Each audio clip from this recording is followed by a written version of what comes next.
Hey, readers and writers, we started class again today, talking about our stories and talking about some of our revisions. The other day, we focused on revising our character introductions. Yesterday, we focused on revising how we craft our conflict. But all of these changes that we've made, what this has done for us is take our clay and it has started to shape it into a really nice masterpiece. So we're going to have another focus of revision today, and I can't wait to see the work that you do. So, as a reminder, of course, we've been studying our mentor text. A mentor text is something that readers return to and we reread for many different purposes. We work to study and imitate them. So, I've had a couple students ask, wait, what are we supposed to be writing? Well, we're supposed to be writing a story that's inspired by My Teacher is an Alien. So, Bruce Coville was the author here, but now you're the author. What is your alien story going to be? How are you going to craft your story about aliens? So at this point, we've done drafts. Drafts should definitely be done. If you haven't started a story yet, you need to work quick. But we've been using this mentor text to revise our work. So by studying the moves that Bruce Coville, our author, makes, we are learning how to make those same moves ourselves. So far, it's been about character and it's been about conflict. So with that, we have a little story mountain here.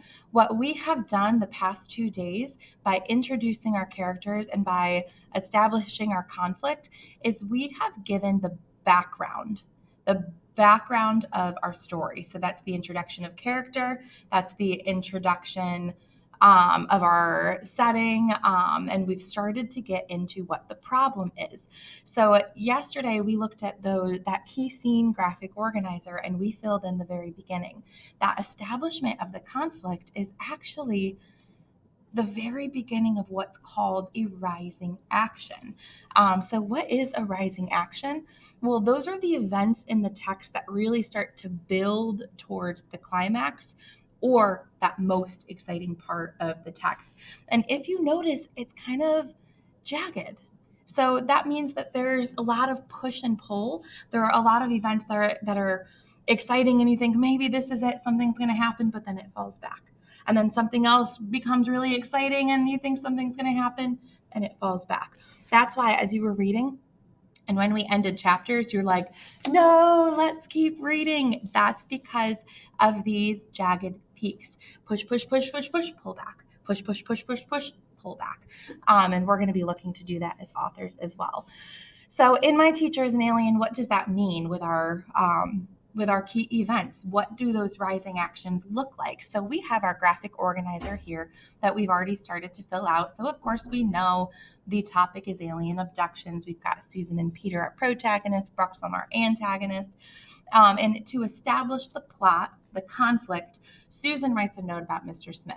He collects it. She goes to see his house. She sees him take off his face mask. So that's what we saw yesterday. But there's a bunch of events that happen in between this before the band concert occurs. We know the band concert, the resolution, that's that most exciting part, and then things really start to resolve after that. So what I want to know, after she goes to his house and sees him take off his face, what happens next to build excitement? So what is one of the next events that happens that starts this train of rising actions? Let's pause and chat. Great, so you had some awesome ideas, but if we're going chronologically in time order, what happens next is Susan tells Peter about what she saw.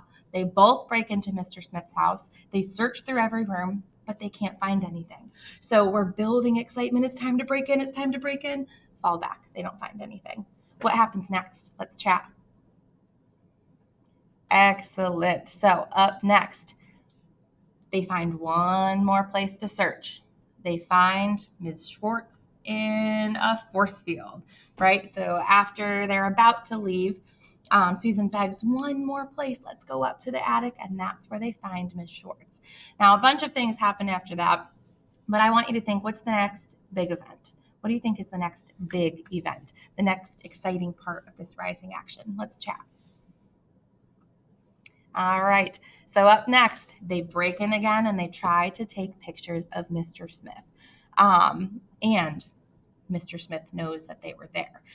So we could argue that there are other events. There's no 100% right or wrong answer, and we know that there are more events than this. These are just 3 that I picked out. These are the events that start to build that excitement, and it pulls back a little bit. Builds that excitement, they almost get caught, they come back to school. Builds that excitement, they go take pictures, the pictures are blurry, right? So what do you say we read some of these parts? We're not going to read all of them because these parts take up a massive part of the book, but we are going to read a couple excerpts. So these are trickled throughout the book. We've got pages 38 to 41, 47 to 48, 52 to 56, and that won't even include the part where they take pictures. So that's just a couple of the excerpts. But as we're thinking about these excerpts, these pieces of text, here's what I want you to think about. How do these scenes make the conflict more exciting?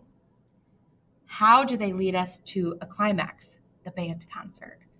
And what important pieces of dialogue does the author include?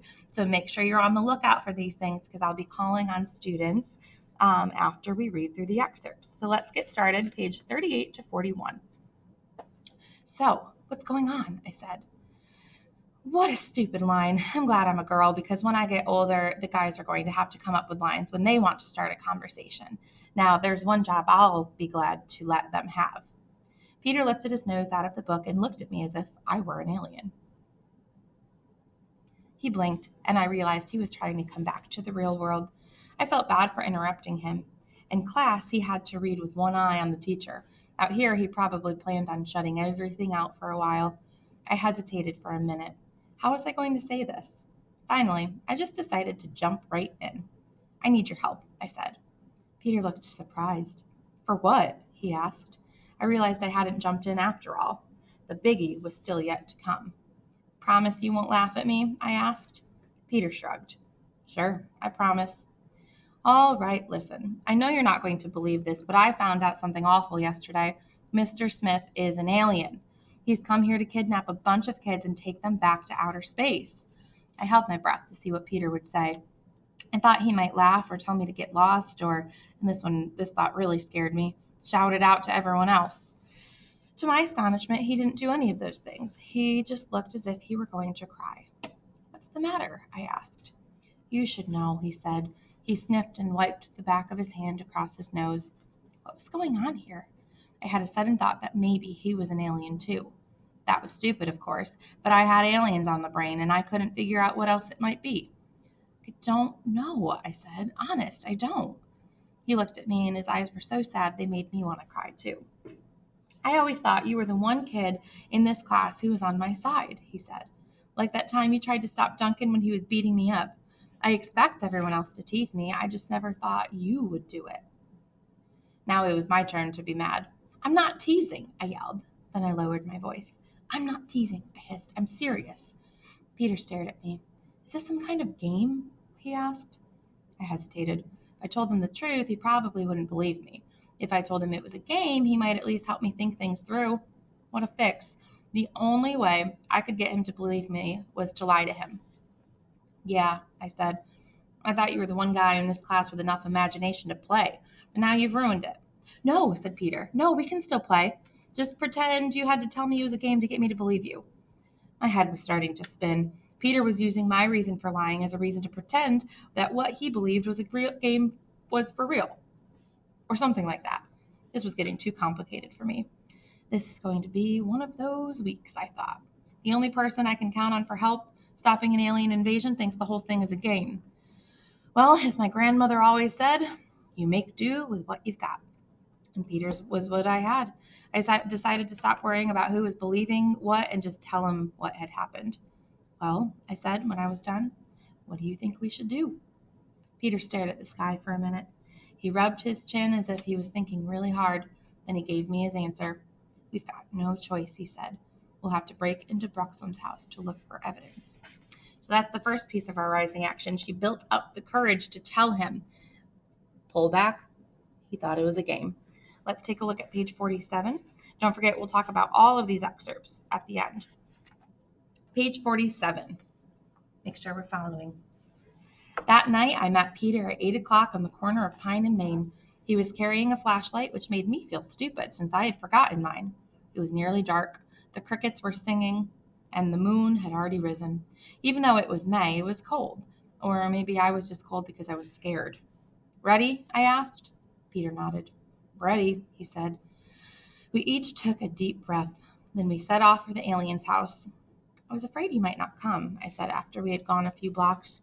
Peter shrugged. I didn't want you to doing this alone, he said. For a while I was afraid you were trying to pull a joke on me. I thought when I got to the corner, you and some of the others might jump out and start laughing at me. Hey, I said, I wouldn't do something like that. I didn't think so, said Peter. That was one reason I came. The other reason was I figured if you really were going to break into Mr. Smith's house, this must be for real. You're not the kind of kid who would do something like that unless it was serious. Believe me, I said. This is serious. I believe you, he said nervously. We didn't say anything else until we got to Broxham's house. Well, said Peter, here we are. Here we are, I echoed, but neither of us moved. We just stood there looking at the dark, empty house. I don't know about Peter, but I was trying to talk myself into the next step. To tell you the truth, I was so scared I thought I might wet my pants. So there we've got a scene leading up to that next little peek. Now let's move to 52 to hear that peek. We walked down 8 concrete steps. At the bottom, we came to a wooden door so old it had a latch instead of a knob. Peter lifted the latch and pushed. Nothing. He put his shoulder against the door and shoved again. It swung open with an eerie creak. After you, madam, he whispered. Well, at least shine your flashlight in there, I hissed. He pointed his beam through the door. I couldn't see anything special, just a dusty cellar, the kind you'd expect in an old house. Let's go together, he whispered. Peter took pity on me, and we stepped through the door side by side. I don't think we're going to find anything down here, he said, shining his light around the cellar. I agreed. Except for the furnace, the stairs up to the first floor, and the cobwebs, the space was completely empty. Without speaking, he headed for the stairway. I ran into a cobweb. I shivered when the wispy, clinging threads brushed over my forehead. You don't suppose Broxham has any friends here, do you? Whispered Peter when we were about halfway up the stairs. I stopped. I don't think so, I said after a minute. He didn't mention any when he was talking to the guy in the spaceship. Peter nodded, but he managed to make me even more nervous than I had been to begin with. What if there was another alien here? What would he do if he caught us snooping around? Where to? Asked Peter when we reached the top of the stairs. Let's try the kitchen, I said, remembering his idea about alien food. But when we opened the refrigerator, all we saw were a bunch of cold cuts, a half-empty carton of milk, a bottle of ketchup, and 2 six-packs of beer. He sure doesn't eat like an alien, said Peter. Are you sure this guy is from another planet? Let's go upstairs, I said. I'll show you the thing I saw him talking into. Peter closed the refrigerator door, but before he would leave the room, he insisted on checking the cupboards. He even opened the peanut butter jar to see if it really had peanut butter in it, and not some kind of extraterrestrial glue. The second floor had 3 rooms. I had high hopes for the bathroom. I thought we might find some sort of weird shampoo there or something, but it was as disappointing as the kitchen. Even the medicine cabinet was filled with typical brand name items. Do you think Mr. Smith really uses Excedrin? Asked Peter. Or is this just here to convince people he's a teacher? If he was stocking his house to fool snoopers, he'd have put in some furniture, I said. The only place where we found anything remotely alien was the room where I had seen Broxham talking to the man on the ship. The 2 speakers that looked like pieces of flat plastic were still hanging on the wall. I looked under the dressing table and found the switch Broxham had used to tune in his ship. I reached out to touch it, then pulled my hand back. What if I somehow turned it on and the man from the ship saw Peter and me standing there? Come on, said Peter. We might as well go. You don't believe me anymore, do you? I asked sadly. So we were at our peak, and now it's pulling back because Peter and Susan didn't find anything. Peter shrugged. This place is kind of weird with no furniture and everything, but there's nothing that would make anyone think Mr. Smith is an alien. I believe that you believe what you told me, but whether it's true or not, he shrugged and turned to leave the room. Wait, I said, following him into the hall. We still didn't try that door. Peter swung his flashlight in the direction I was pointing. It's just the attic, he said. I knew that. I could tell by how narrow the door was, but that wasn't the point. So what if it's the attic? I said. Maybe Bruxholm has something packed away up there. Come on, Peter, we've gone this far. We can't give up now. Oh, all right, said Peter. He opened the door and started up the stairway. When he got about halfway up the stairs, his head passed the level of the attic floor. I was walking so close that I bumped into him when we stopped. What is it? I whispered. When he didn't answer me, I pushed my way up beside him and cried out in horror. So another peek. Let's pause and chat. How do these scenes make the conflict more exciting? How do they lead us to a climax? And what important pieces of dialogue does the author include? Let's chat. Awesome. Thank you. So we noticed a lot. The biggest thing to take away is that feeling of push and pull. Excitement, excitement. Nope, it's a bummer. Excitement, excitement. Nope, it's a bummer. So that's something I want you to think about as you write your stories. So let's pause and make a plan. You're going to write in your notebook what you're going to revise today. So what will you do in your story to make sure your rising actions build excitement? Let's write and then let's share. Awesome. So again, Bruce Coville, watch out because we've got some awesome stories in the making and I cannot wait to see what we do with them today. So your independent work today, read through the short passage. You've got a question about plot. So today is all about pieces of that plot. In writing, you're going to be making revisions to, not your conflict introduction, I guess I forgot to change that. Make revisions to your rising action. So not conflict introduction, that was yesterday, rising action. Can't wait to see. Happy reading, happy writing.